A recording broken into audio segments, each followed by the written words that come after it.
राज DJ Kundan Raj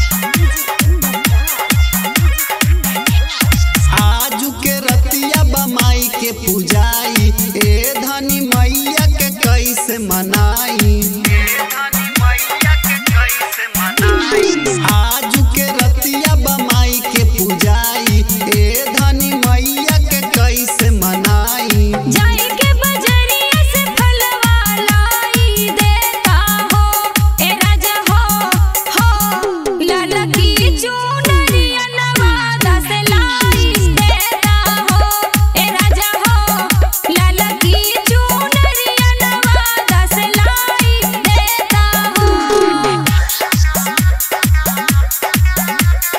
DJ Kundan Raj DJ Kundan Raj बढ़ल महगैया के देखिए के मनवा कुहुक जाला गोरी। कैसे होई माई के पूजना सोची सोची मन जाला डरी। सुना बढ़ल महगैया के देखिए के मनवा कुहुक जाला गोरी। कैसे होई माई के पूजना सोची सोची मन जाला डरी।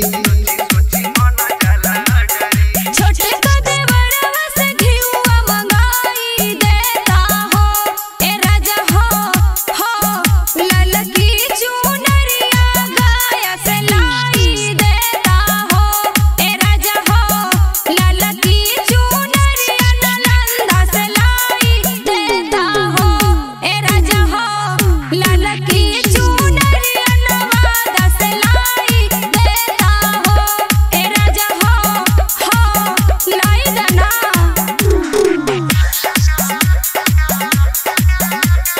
डीजे कुंदन राज डीजे कुंदन राज बाटे नहीं कहूँ रुपैया ताई रानी काथी अब करी। लाई कैसे करा जा पैसा बाकी लोग देला सुध बड़ी जोड़ी।